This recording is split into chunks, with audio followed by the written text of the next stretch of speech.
Hello and welcome to day 2 of the Audi MedCup for 2011 in beautiful Cascais on the Atlantic coast of Portugal, which has turned on absolutely perfect conditions for the second day of racing, and of course the European debut of the Soto 40 class, which has been so exciting to watch today. We've got a couple of guests in the studio joining us to talk a little bit about the day's events, and two really excited men. I'm sure you've done so well out there today. Firstly, Ed Beard, the helmsman of Quantum, and Juan Luis Paez, from the navigator from Iberdrola. You guys did so well out there today. Fantastic conditions. You must be very happy men. First of all, Ed, we'll come to you. How are you feeling? It was a great day. It was certainly, it started out a little questionable with breeze from the absolute opposite direction, but once it filled in, it built quickly, and boy, that second race was really exciting.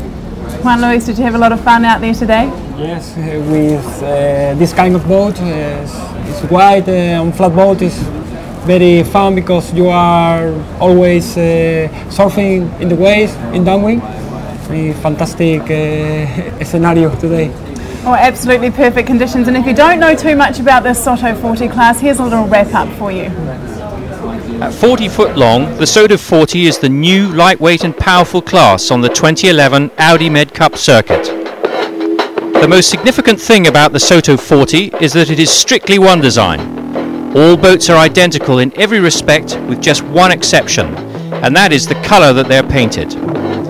As a result, it's the crew's collective skills on the day that are the only factor in determining the winner of each race.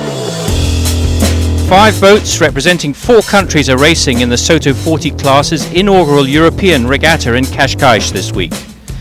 The Soto 40 class president, Norberto Alvarez from Argentina, is one of them. Sailing the dark blue-hulled Patagonia, he and his crew will be pushing hard in their attempt at becoming the first ever Soto 40 Audi MedCup champion. And the rivals are tough. I mean, we are a complete amateur crew. We've been racing together for over 9 years now. We're a bunch of friends, basically, that we got together a long time and decided to race. And we're racing with Iberdrola, being an America's Cup team. I mean, this is very tough rivals to beat. So we have a lot of work to do.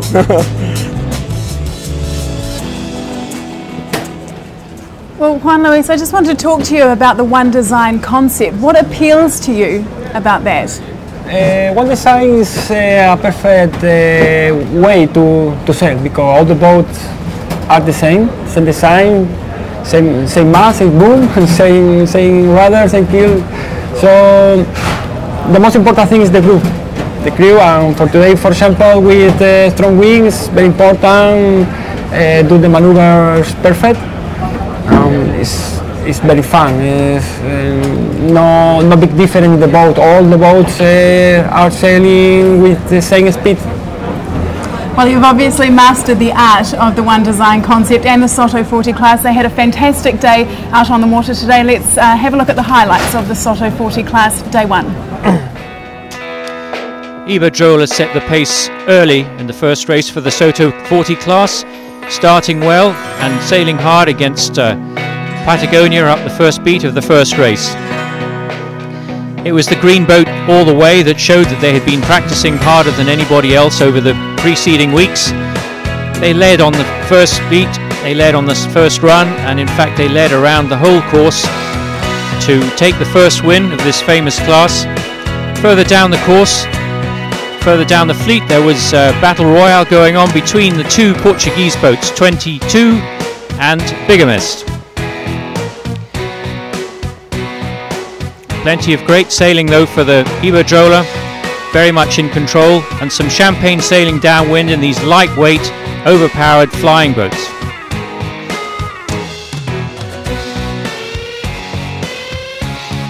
Iberdrola took the first race in convincing style.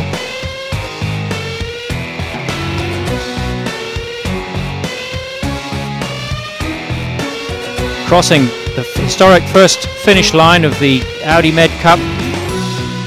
And the second race was very similar in that Iberdrola led all the way around, but a much stronger battle for second place went on between Bigamist and 22. Stronger winds and a tight run downwind between the two Portuguese boats saw number 22 finally prevail in the battle for second place. But it was Iberdrola all the way, really enjoying the strong conditions, planing all the way downwind, spending very little time on the runs compared to the upwind legs, and really enjoying their first competitive outing.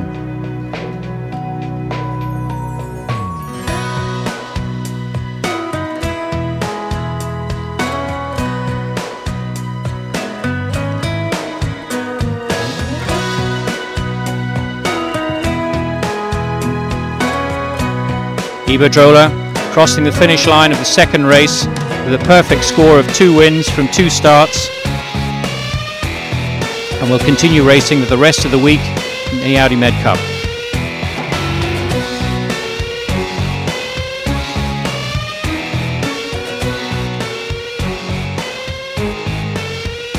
Absolutely fantastic conditions out there for day one, the European debut of the Soto 40 class. As we can see, Iberdrola on top, winning both of the races of the day, finishing on 2 points, 4 points ahead of Bigamist, and coming in third, 22, the Portuguese boat there. Absolutely fantastic conditions out there, Juan Luis. Ed, I'm going to have a talk to you about this in a moment, how it affected the TP52 class. But Cascais is a fantastic venue for these kind of conditions. How much fun is it out there, and what are you looking forward to for the rest of the week? Well, we hope that the rest of the week Cascais is perfect place to sail. We hope someday like today. But the most important thing is keep the concentration, keep the good feeling with the crew. Yeah, consistency is so important in these classes, isn't it? Yes, because the speed is very similar to the boats. If you do one mistake, you go to the last. Yeah. Well, as we say so many times on the Audi MedCup circuit, you can't win a regatta on the first day, but you can certainly lose it, can't you, Ed? Oh yeah, that's easy to do. It's there's lots happening out there. You had a few teething problems on day one, but you managed to iron those out today. Is that how you feel? Well, we certainly are very happy with how we've been going around the weather mark. I think we've led twice and second twice, and so we're pretty comfortable with how that's going. But we were not as quick downwind as we would have liked to have been yesterday, and even maybe in the first race today. But we keep talking about how to do that better and what it takes and what we need to do next. And in the race number 4, the second race today, it all seemed to work out pretty well downwind. Well, it was Brebon that took out the first TP52 race of the day, but we're going to have a look at the highlights of race 4 now. Race 4 started in the freshest breezes of the regatta so far. Quantum started at the pin and sailed a strong beat, demonstrating great speed upwind. Again, the short start line proved troublesome for some boats, but it was the green American boat, Quantum Racing, that demonstrated that they have the edge of most of the fleet upwind in these conditions. An interesting aside was seeing the Audi Azura boat sailing with a smaller jib on this fresh upwind leg. It didn't seem to compromise their performance too much, and they stayed competitive all the way around.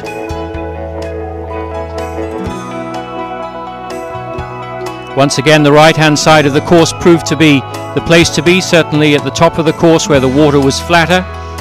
And downwind, the TP52s had a fantastic battle in the positions behind the first place, which was Quantum Racing. Very close racing between Container, Synergy and Audi Azura on the first run. Saw a really tight leeward mark rounding where 4 boats rounded bumper to bumper. But Quantum Racing really was the class act in the last race of the day, out of trouble ahead of the pack.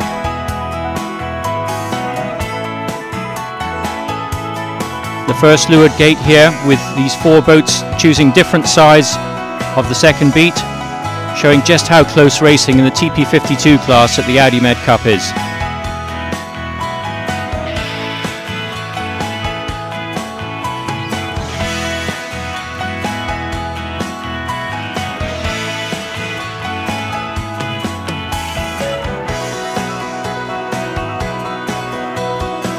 Quantum Racing stayed out of trouble, stayed fresh and strong and fast down the last run, sailing to a convincing win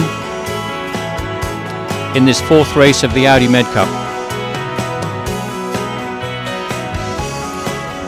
So just 2 points separates the top of the leaderboard there between Audi Azura team and Quantum Racing. After that's after 4 races. So that's the overall leaderboard we're looking at there. 4 different winners from 4 races so far, Ed. It's been so competitive out there. How do you stay ahead of this? Is it consistency? Is that what you're hitting home to your team? Well, we definitely are looking at the entire year as the regatta. So you have to be a little careful not to think of it as, how's it going right now. Consistency is going to be very important. Not having that big point score one day that sets you way back. And you can see how close it is. I mean, 4 winners in the first 4 races it shows exactly how close the fleet is. It's going to be a tough battle all year long and a lot of good teams out here. Now, you're a big fan of Cascais, aren't you? There were some fantastic conditions out there today, and we saw some amazing images on the TV coverage. Tell us about Cascais. Well, for the sailing that I've done here, it's a tremendous place. I mean, we have match raced inside the inner bay here and had a great time doing that. And then, of course, now we're sailing out around the corner a little bit where we get the bigger ocean swells and the big breeze coming down the coast. So a little bit of everything. I think we're going to see the current play a role this week. There's going to be some light air races, but it's a very challenging place to race. Absolutely, it'll be interesting to see how everything plays out for the rest of the week. But it has been a fantastic day on day 2. We've seen a really dramatic start to the Soto 40 class. Very exciting. I do hope you join us back here tomorrow for day 3 of racing. Then we've got the coastal race on Saturday before wrapping it all up on Sunday. We'll see you back here tomorrow.